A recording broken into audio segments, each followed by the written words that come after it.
Yes, This song is called Be the Change, inspired by the words of Mahatma Gandhi, who lived for peace and not violence, and told us to be the change we wish to see in the world. Freedom's calling, I feel the fire that's deep inside us. Everybody wants change, but tell me who will guide us. To the leaders that pass away, put up your lighters. It's a beautiful struggle, but it cannot divide us. We're the ones that we've always been waiting for. See yourself in the mirror and open up the door. Walk through it and feel the love throughout your pores. Be the light, life's purpose is to feel joy. Metaphysical, lyrical, standing up for truth. The only one that makes change is walking in your shoes. Be the example, don't complain about the news. Making music and serving the world with the loo. Now you can be the same, or you can be the change. Find strength from inside, break through the chains. No one to blame, nothing to prove. You create your reality, it's up to you. Be the change that you wanna see in the world. Like Gandhi live for peace, aspire to peace. Someone who fights for the beliefs like Martin Luther King. Aspire to be that Lord, that light, like Christ, life for the moment in need. And if you believe in Jehovah, Allah, Buddha, Krishna, it's love to me. My soul yearns for peace in a world that's flooded with war. History littered with body scar. Oh boy, those 100th monkeys. I'll tell you what, I think we're damn near reaching the 200 mark. We have to be, because things are happening so fast. Right now I've got the sun shining in my face through a really cloudy day here in Washington, but it just happened to open up. Just happened to open up just long enough to shine on my face while I'm talking here. And it feels good. I'll tell you what, the energy has been very encouraging. I guess that's the best word I can come up with. What I've been feeling and sensing from wherever it is I'm sensing all this energy from, it is got a very positive note to it. So, you know, I honestly and truly with all my being feel that we have turned a big corner in our consciousness, and we are really beginning to make good strides towards what we all are looking for, which is, you know, some balance, some peace, some harmony with our environment, harmony with each other. I really see that and feel that coming, Ramon. Yeah. I don't have anything new on the news section, but I guess we can somewhat. If you know, you guys take a look at the website right on the main page, right at the top. We're kind of helping out the Pythagoras guys for the Pythagoras conference that's coming up October 10th through the 14th. And if you guys are going or plan on going, you can help both of us out, the Pythagoras guys and us out, by buying your tickets through the link on our website. Part of the proceeds go to helping to support the 100th Monkey Radio, and we would definitely appreciate that. Because our membership and little things like this is what keeps this show rolling. So exactly, and make sure check out Danny and Brinkley's interview, which we today we're recording this on Sunday for me and Saturday for Tom, and just had him on earlier, so that's already up. Yeah, that was a nice chat. Very relaxed and informative, and I'll tell you what, the guy's stand-up comedian. He's hilarious. Yeah, he definitely had some interesting comments through the show, and I tell you, I just love him. He's awesome. He's real people. So you know, don't kick that crate out from under his feet, because he's not up on one. So. Yeah. We also on YouTube, Facebook, and Twitter. You can scroll down and just click on the links. My book is out, so for those of you guys who want to pick it up, and it's also at ECETI and Amazon. Let's see. Um, Yeah, we've got the first of our. We're kind of doing a little bit of a series of interviews with guys that are going to be there at the conference area SETI here at the end of June. We're going to start off on June 17th with John Kelly, and that should be a pretty interesting show in itself. But then yes. we have I think we're going to have almost everybody on that list before the conference, and a couple of them that I'm going to be able to get some video interviews with while I'm there. So Yeah, and if anyone knows how to bilocate on demand, please teach me so I can. That's translocate, because if you want to get sent there, Ramon, they're translocating. Bilocating is when you do it yourself. So you either got to learn how to do it yourself or find somebody that can translocate you. Or teach me how. Yeah, there you go. There you go. Anyway, who do we have, Tom? So tonight we've got William Brown with us. He's a molecular biologist based at the Institute for Bioregenesis Research at the University of Hawaii in Manoa. Is that pronounced correctly? Yes, that's so. correct. Manoa, Honolulu. His mentor, Dr. Frederic Mercier, discovered an extracellular matrix protein complex within the brain that he named fractones, after the fractal patterns of the Mandelbrot set. The research is focused on elucidating the primary role of fractones and other elements of the connective tissue network in creating neuroplasticity, tissue architecture, bioregenesis, and the stem cell niche. The Institute's research is focused on the process of development and pattern formation within the organism and how that can be applied to regenerating damaged tissue and organs within humans. Brown conducts direct research into anything that can be considered strange, and he spends most of his time enjoying nature and music and becoming more aware of the inner source that connects each of us to the infinite. Welcome, William Brown, to the 100th Monkey Radio. Thank you. It's an honor to be on the show. Hey, well, you know, this whole area of research is, there's so many synchronicities and parallels that I'm seeing coming out of the science field when you overlay it into the old traditions and mythologies and the prophecies, and I just see so much parallel that's coming out of the science area today. Because I would definitely agree with that. I feel that the what we refer to as mythologies were different perspectives on the nature of reality, but in the understanding of that nature of reality, they actually understood it at a deeper level than our science has yet to achieve. And so what the parallels that we're seeing, that this convergence between our modern science and these ancient mythologies, is really because our modern science is catching up to what the ancient people knew. That's something else. Yeah. And that's exactly the way I sense it too, is that all of it's almost a remembering that we're doing now, and bringing it out on the table, so to say, and actually verifying or validating what the old mythologies did say.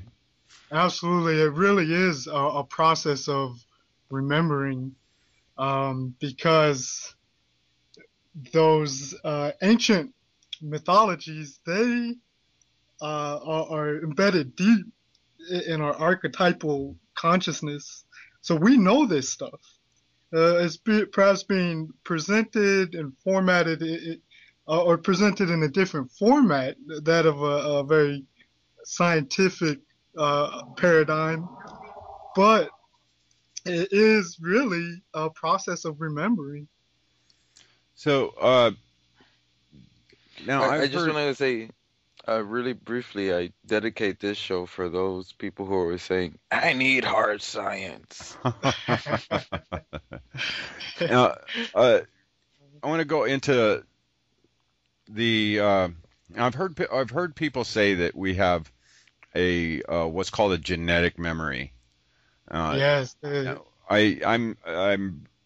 I'll claim ignorance on the majority of what we're going to be talking about tonight. I know enough to sound stupid when I'm talking to somebody who does know something. So excuse me if I just really fumble over words or lack for terms here.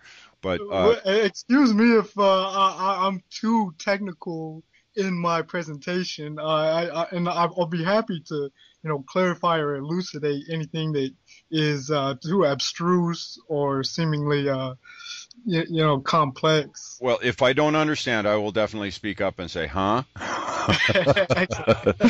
So genetic memory is there a sort of memory that is in the code, in our DNA code? Absolutely. And so when people talk about a genetic memory, it's actually more so than I think they even realize. It is in a very literal sense. And it's actually, though, not in the code as our present scientific paradigms understand it. Because when we refer to the DNA code within the present day scientific paradigms, we're referring to a nucleotide sequence that codes for specific amino acids that are used to construct proteins that are the functional and structural units of the biological system. But within that code, there isn't so much of a genetic memory in the way that is meant by the layman, I believe. There is a vast evolutionary history stored within that, just in building an organism. But the genetic memory that is being referred to is actually those instincts and feelings that we know are deep-seated within us. Even the thought patterns we have, we know that these are intrinsic to our nature, our being, and those are not coded for by proteins, nucleotide sequences that produce neurotransmitters that make our brain fire in a specific way. It's actually very different coding, a quantum mechanical coding that is actually involves the atomic structure, the molecular structure of the DNA molecule itself. It's beyond the nucleotide sequence, although that is germane to this genetic memory. So I can understand. I can definitely grasp the more physical end of the genetic memory, as far as how the DNA and everything will build certain parts of the physiology through the patterned memories that are passed on, even through evolution. But as far as coming into the area of personalities and general traits, attitudes, and innate knowings type, like kids today. Oh my God, kids today at 3 years old are surfing the internet, and we think about when we were kids that if somebody plopped a computer in front of us, it would have been like it's something we had to start from scratch trying to figure out what the hell we were doing. So how I don't quite understand how that type of a memory would be passed through that.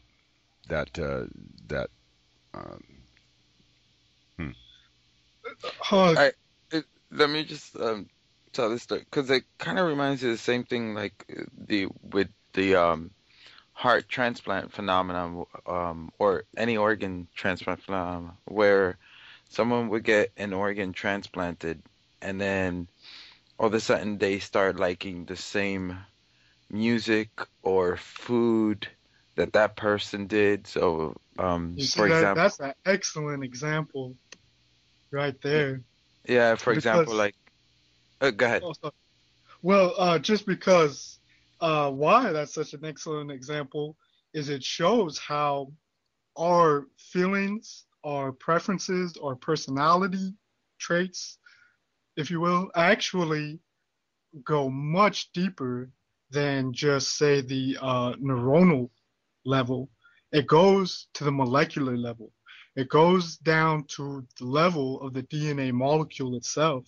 And also, what that is an excellent example of is that it's not just the brain that is producing these behaviors. It is the body. It's the body itself.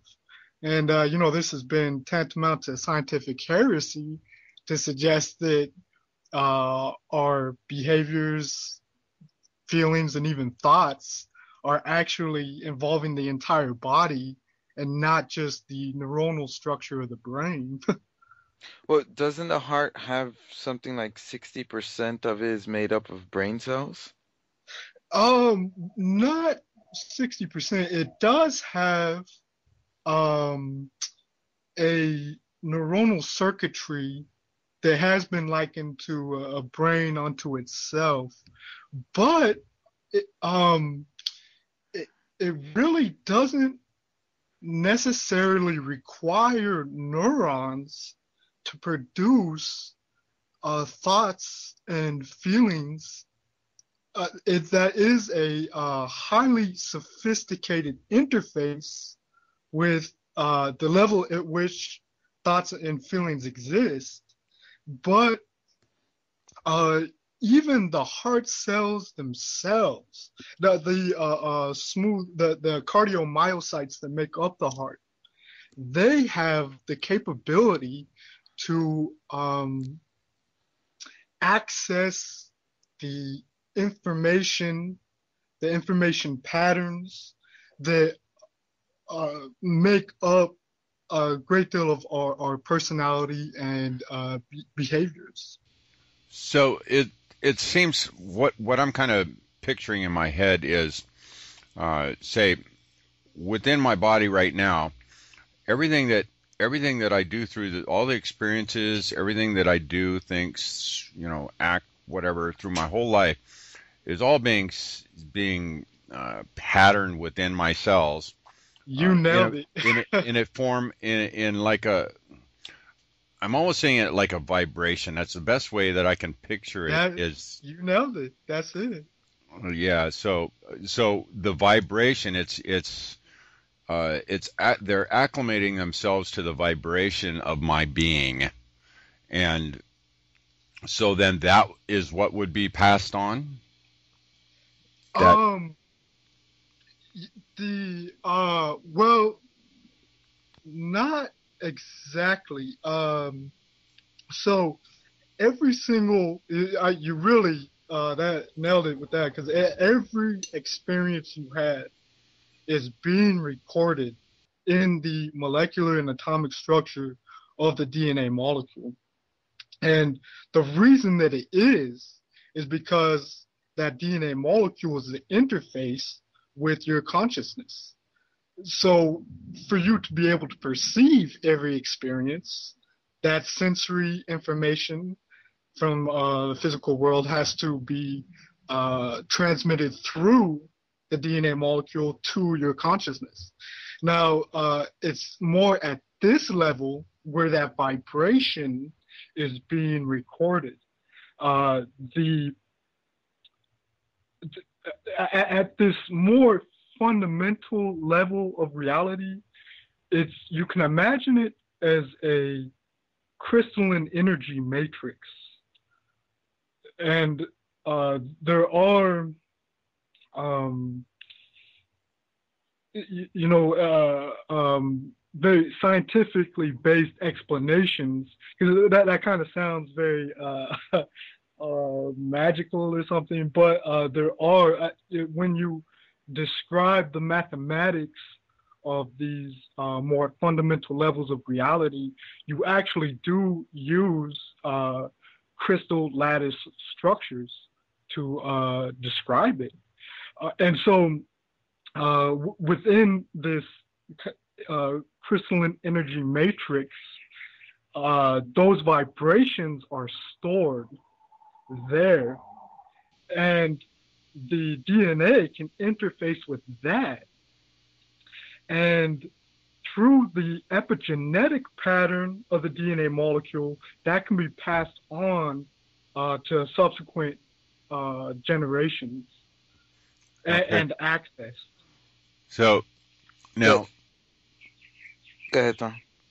Yeah, I'm also seeing not just now taking a step beyond the genetic memory and the transference of that memory to or succeeding generations. I'm looking at that being with all that experience and how they interface with the rest of reality, the rest of life, the rest of the world. Now, this whole energetic field that we exist in, I'm just trying to tie this in from the individuated consciousness, the individuated being, into the whole, and how that this information transfers from one to the other. Excellent. Well, at that level, that fundamental level of reality, which is like a living four-dimensional pattern, a crystalline energy matrix, what we think of as our individuated souls or conscious units, if you will, they're continuously and fluidly connected into almost one whole, a multifaceted crystal. And each one of our individual units of consciousness or soul or spirit, however you want to term it, forms one facet of this crystalline energy matrix, this living four-dimensional pattern of energy vibration. And so any experience that we have is the way we perceive and are aware and conscious of that experience is at that level where our consciousness exists, and it is easily and readily accessible, and in fact it's fluently shared with all of those facets of this multifaceted, multidimensional crystal. So it really is, our experience is shared among everybody, among the collective. Is that that Akashic Records thing? Yes. Well, there's something you said, Tom, at the last show that I think fits in this show perfectly, which is, so the sun is now going from like making carbon-12 to making carbon-7, and with you describing our bodies being as a crystalline structure, how would that affect our physical bodies? A different isotope of carbon? Well, it could affect the efficiency of frequency transmissions, the ability to receive, store, process, and transmit information that is our experience, that is our thoughts flowing from that crystalline matrix through the DNA molecule, transduced up into the biological system. So that certainly could affect that. And in fact, it's not so much a different isotope of carbon at this point. It is silicon, which is in the same column as carbon. It has the same valency, the same electron orbital configuration as the same valent orbital configuration as carbon, but it's more crystalline than carbon or carbon isotopes. And it's actually this silicon that is being increasingly incorporated into the molecular structure of the cells of the body. So it's forming a complex with the DNA. It's being found in more abundance in the brain. So it's forming large aggregates within the cortical tissue. And it's that more refined crystalline structure of the silicon that is greatly enhancing the efficiency and the ability we have to process and transmit information as energy vibration. So there is definitely something to the waking up. Yeah. So speaking of the description you just gave there reminds me. So you have, like, for example, our radios and a lot of our technologies have quartz crystals in them, and the microprocessor of the computer. yeah, that's how the computer functions, with the quartz crystal. So if we have a crystalline structure and we're able to oscillate, I guess, our body at the right frequency, how can I say this? Wouldn't that allow us to communicate at a more vast, or basically what I'm asking is, wouldn't that allow us to evolve more, communicate more at a more vast base? Because right now, for example, our communication that we're aware of is, I'm talking, you're listening, then you talk, I'm listening, but then. So yes, that's a great question too. So it is related a little bit to the increased oscillation, the higher frequency vibrations, but it's more so our increasing ability to form macroscopic quantum coherent states that is increasing our ability to have greater efficiency of communication in a more non-local fashion, so that the communication is instantaneous, the communication is directly transferred from from one person to the next, and this is independent of space or time, however, whatever distance or even time separation may seem to exist. This transcends that in a way, because it is information that is being transmitted more directly through that crystalline energy matrix. And there is a very specific scientific process that I'm currently delineating that explains how this is being done at the molecular and organismal level. Yeah. Can you teach us what the word delineate means? Delineate? Yes. It's to kind of describe in a succession of a line of thought. So a logical based line of thought, going from A to B to C, and we're going to characterize each element and see how it interrelates.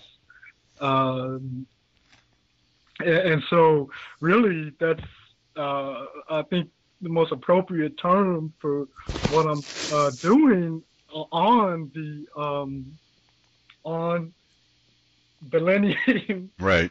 how this transformation is taking place at the molecular level in a scientifically empirical, empirically validated way. Okay. So what what are we made up of fundamentally then? If we're talking about this crystalline structure, then so what are you saying that is our basic makeup is this crystalline structure? No, that wouldn't be the most basic. The most basic is consciousness.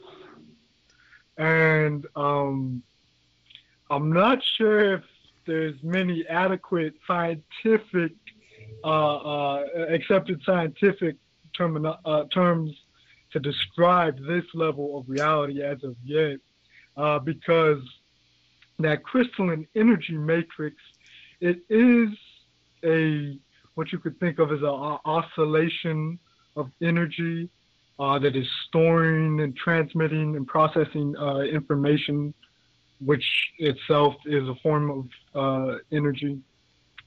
But the level of consciousness is fundamental to even that.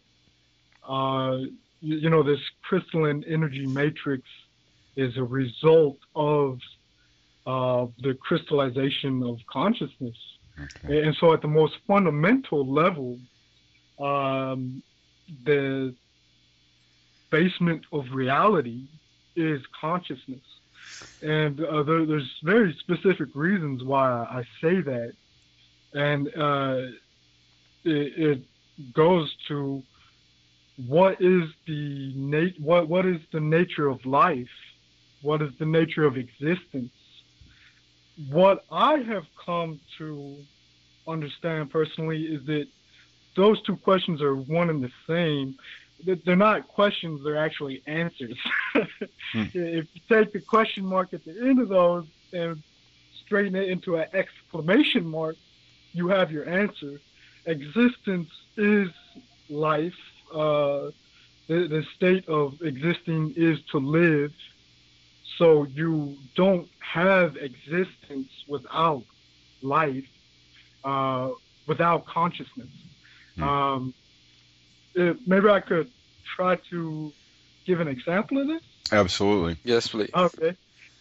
If you could try to imagine non-existence for a moment, and you've already failed, you're not going to succeed because you can't imagine something that does not exist. The process of imagining involves existence. Similarly, you can try to imagine existence that is not consciously perceived. And again, this is a futile effort.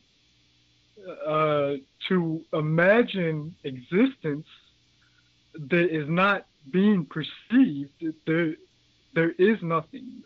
That whole observer effect thing. It's tantamount to non-existence. Existence without conscious perception. So that almost sounds to me like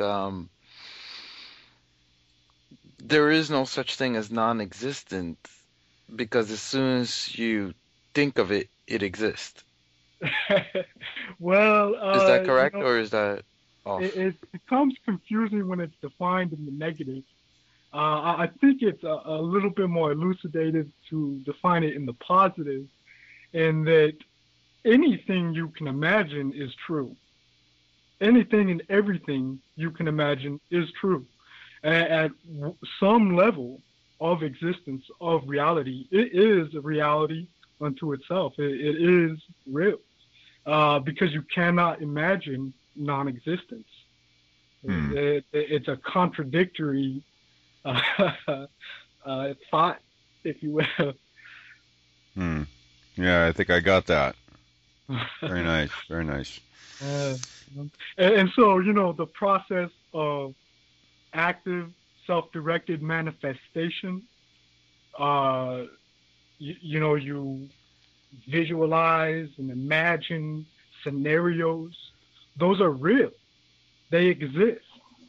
And what you're doing is you're matching your frequency, your vibration to that reality. That reality, that it's really at the level of the crystalline energy matrix. It's a frequency of vibration and oscillation, and that has a very specific frequency. I call them frequency domains or relative frequency domains. We're in one relative frequency domain right now, and we can reach out through our imagination. So what is that doing? That's going through the level of the DNA molecule to the crystalline energy matrix. We're reaching through that crystalline energy matrix to that location that is the frequency domain that we want to experience, and we're matching our vibrational frequency to that. And the more we do that, it's simple physics. The harmonic resonances attract each other, and we bring ourselves into that reality. Of course, the physical mind is somewhat limited in its ability to, to accept it. What's that? To accept it.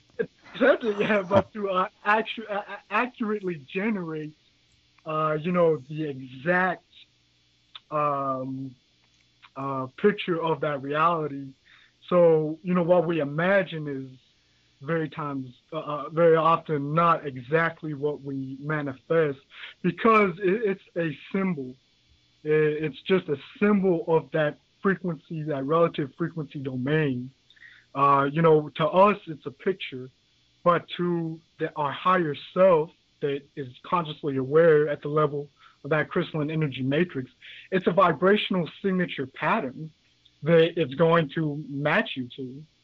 And it's not always, the translation isn't always exact, but. It's that like attracts like, right? Oh, well, in certain cases, if you have opposite charges, opposite poles of a diamagnet, the opposites attract each other. But there are cases when you're talking about oscillations of energy, where when it is harmonious, there is a resonance that is formed, and there is an attraction of like in that circumstance. Yeah, that's what I was referring to there. Yeah. So I just had a picture in my head of somebody sitting there trying to manifest something specific for themselves, and as they're trying to raise their vibration or their resonance to a certain level, the doubt within their mind kicks in, and that opposite then attracts. I don't know. It's just something that just popped in there. I don't know. It's actually, the doubt is a symbol, frequency, energy signature as well, and you attract that to you. And oftentimes we have a lot more feeling, emotional energy attached to the doubt, namely in the form of fear, and that increases the amplitude of that resonance. So, that can increase the attraction of what we fear. Right. Yeah. I've definitely heard that the emotional energy that's attached to visualization really magnifies the effect. It's key. It really is key to actually have that emotional energy involved. It's it, the other aspect of the process. Just visualization alone isn't enough. There really needs to be an emotional component. That's why if you love your visualization, if you love it, that will attract it uh, very quickly because of the increased amplitude of that frequency, of that energy frequency signature. Hmm. So That I makes kind a of lot of sense. go ahead, Ramon. No, no, I was gonna go into a different area. Were you gonna ask something else, Tom? No, I was just gonna go ahead. Go ahead. Take us somewhere Um, else, Ramon. I want to go Oh, hey, into. I'm sorry, Oh, Ramon. go ahead. I'm really sorry. There is one other thing, if I could just add it really quick. So there's really three parts to the process. Uh, there's the visualization, the emotional feeling associated with it, but the most important is the action, the doing that is follows that visualization process. Simply sitting and visualizing and feeling is not 100% sufficient to manifest that reality that we are imagining. There is action that needs to be taken because this is a physical reality construct and it requires physical action to bring anything into manifestation. I think that is probably one of the most important And points. it's actually that's one of the more mystifying at times aspects of it too, because sometimes the path does not seem to make sense. You know, and I've noticed this myself in my own life. Projecting something out there, and adding the emotion, the energy, the visualizations, and having the faith that it will come. And the one of the trickier or more mystifying, I won't call it tricky, I'll call it more mystifying aspects is that sometimes that path is so circuitous that uh, it's just like, how did I get here from going there? You know, Uh, Is it it makes it exciting. it does definitely keeps you interested. is that is that limited to linear time? So, for Yes. example, it Sorry, is. go ahead. No, no, I was gonna say, for Oh, example, let's say something happened when you were 8, and then you visualize yourself going back to that past, and maybe you can't change what happened, but the emotional memory of it, you can change it. Do you understand what I oh, mean? so Tom, you so understand what I mean? Mm, Do you, okay, really so quickly, so you mean that if you had a bad experience when you were 8, you have no, a negative emotional attachment associated with that experience. yes. Are you saying that you can change uh, uh, I'll the I'll give you a better example. emotional? What's that? I'll give you a better example. Okay. We had a guest on last week, and Diane Collins, and she wrote a book called Quantum Thinking. And basically, she gave us an example where this guy at his job got a really bad review from his boss. So Uh-huh. she spoke to the guy and she told him, okay, go to the go to the past, visualize the past, and change that. I'm not saying it word for word. So Mhm. they did that together, that visualization, and then the guy, what happened to him? They actually See, became they like, visualized a different outcome, a different. It was over a employee review, and Mhm. they visualized a different outcome. Yeah. And the guy's boss came up to him, or he asked the boss, I guess, was it? Anyways, it ended up getting a different outcome out of it by going through the process of visualizing the past and a different outcome in the past. Yeah. So, what the physics of what's occurring there is obviously not that he's changing the past. He's associating himself with a parallel, another frequency domain, parallel reality in which that may have never even happened, or that it happened in a completely different fashion. So this might require a little bit of elucidation on the nature of reality. Um, it, it's actually not one continuous timeline as we think of it. Uh, what we're actually experiencing is a nearly infinite number of parallel realities that we're shifting through billions of times a second. This is a change in the relative frequency domain. So the sum total of all the frequency, the oscillations of the atoms, if you want to conceive of them that way, as a very specific sum frequency that is particular to a very specific relative frequency domain. And we're actually shifting through billions of those every second. And so it's analogous to the movie reel.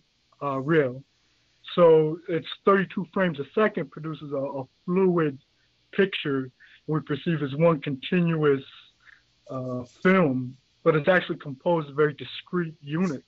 But That is, we only see it 25 frames a second though, isn't that correct? I thought that's what we perceived was 25 frames.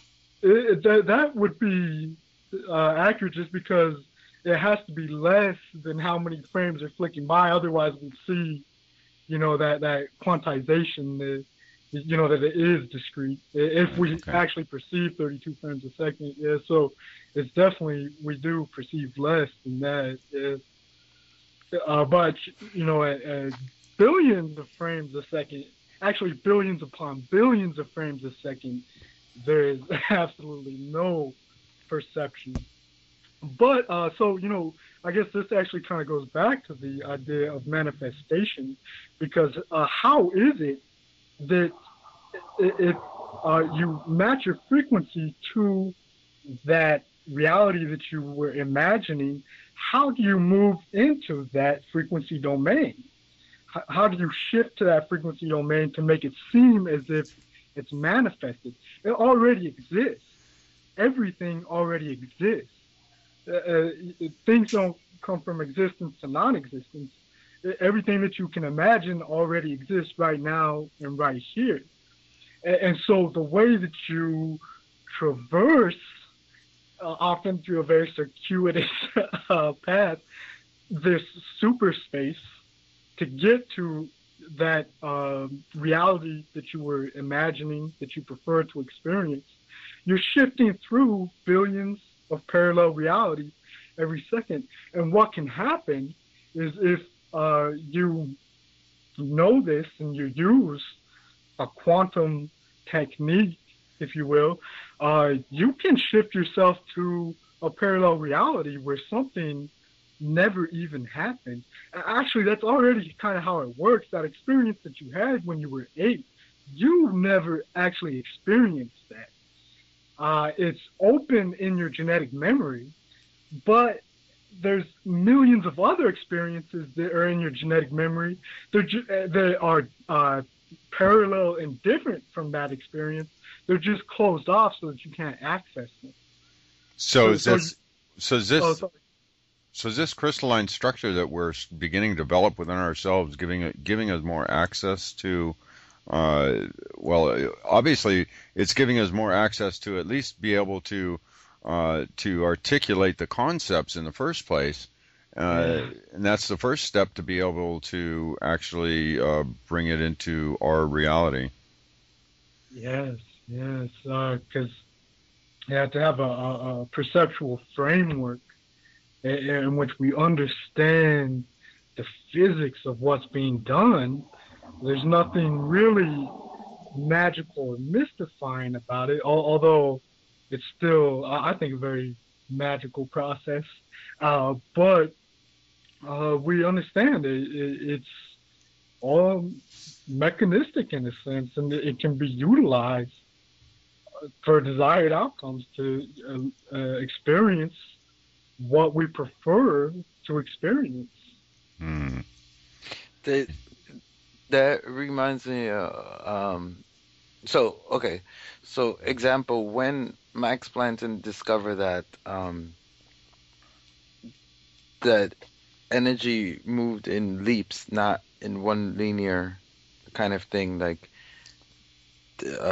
what is it exactly? When he did the experiment. I'm sorry? Are you referring to the quantum unit? Yes. Okay. So, as soon as he discovered that and he put it out there, that changed the vocabulary. That added a new vocabulary, because before that, we didn't have anything like quantum leaps and things like that. Yeah. So, I would say between scientists and science fiction writers, when they add the new vocabulary, that evolves us. In a sense, but I think more so it gives us the words to express what we know, what we intuitively understand. It gives us the words to express that, and that in itself is a way to bring us to that level, to evolve us, a directed evolution, a self-directed evolution, because now it's not a unarticulated feeling or knowing it. It's something we can discuss amongst each other. Mm. Yeah. So yeah, I don't think it's anything out there so much is changing us. The change comes from within us, and we externalize it, and we can work with it as an externalization, and in that way we can use it to facilitate the inner transformation, the inner change, the evolution. But it's not that something has come in from beyond us, something that existed outside of us has come in and changed us. It's something from within us has been externalized, so that now we can work with it and use it to facilitate our greater expansion. I think it's like that with everything. Yeah. So going into the DNA,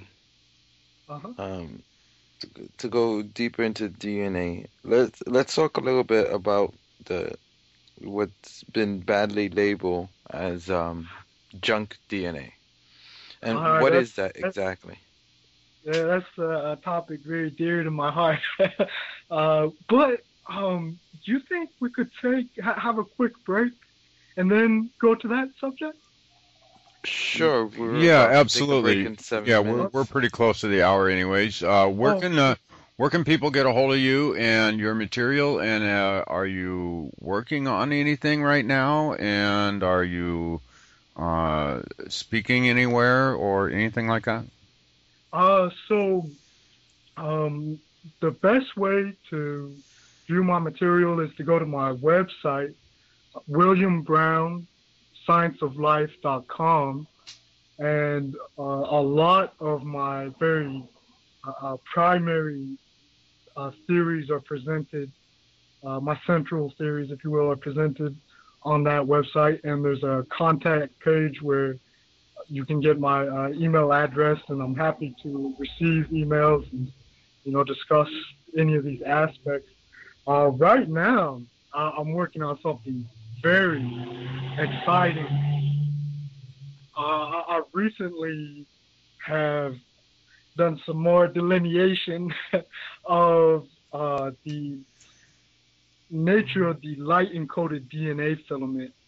I had a pretty substantial breakthrough in my understanding of the mechanisms by which the light-encoded filament is produced within the DNA, and how the molecular and atomic reconfigurations occur within the DNA molecule through retrotransposon activity to store every experience that we ever have, how that's passed on through epigenetic programming. And so that's what I'm working on right now, to have a large post on my website under the light body page that is going to discuss that. And it's going to be, I think, a really exciting and substantial post. So it's something I'll be working on this weekend. I'm not at this time giving any talks because I'm working very feverishly, or I should say I'm doing a lot of work in the lab for my thesis research. I'm working to get a paper published, and I'm hoping to have that done at the end of the month. So actually most of what I've been doing involves fundamental research, and that it's actually very relevant to all that we're discussing. It involves autism, the neural architecture, etc. But yeah. Sounds like you're busy. Yeah. Sounds like you're busy. I'm loving it though. It's great. It's fun. It's exciting. Okay, well, I want to thank everybody for listening to this first hour, and check out William Brown's website, and hop on over to the member section for the second half of this amazing conversation. Condemnation without investigation is the height of ignorance. And the love you deny is the pain you carry. And for those of you who haven't become a member, today's a good day to become a member. There you go. That's what keeps the ball rolling here. We'll see you guys in the member section.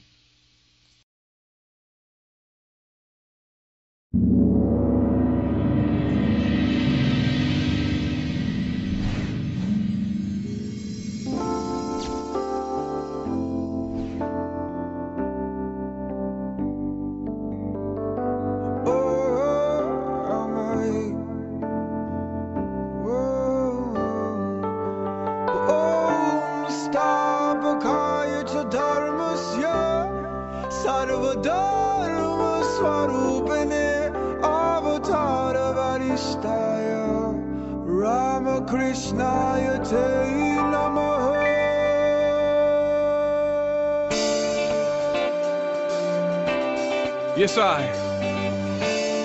This song is called Be the Change, inspired by the words of Mahatma Gandhi, who lived for peace and not violence, and told us to be the change we wish to see in the world. Freedom's calling, I feel the fire that's deep inside us. Everybody wants change, but tell me who will guide us. To the leaders that pass away, put up your lighters. It's a beautiful struggle, but it cannot divide us. We're the ones that we've always been waiting for. See yourself in the mirror and open up the door. Walk through it and feel the love throughout your pores. Be the light, life's purpose is to feel joy. Metaphysical, lyrical, standing up for truth. The only one to make change is walking in your shoes. Be the example, don't complain about the news. Making music and serving the world with the loo. Now you can be the same, or you can be the change. Find strength from inside, break through the chains. No one to blame, nothing to prove. You create your reality, it's up to you. Be the change that you wanna see in the world. Like Gandhi live for peace, aspire to peace. Someone who fights for the beliefs like Martin Luther King, aspire to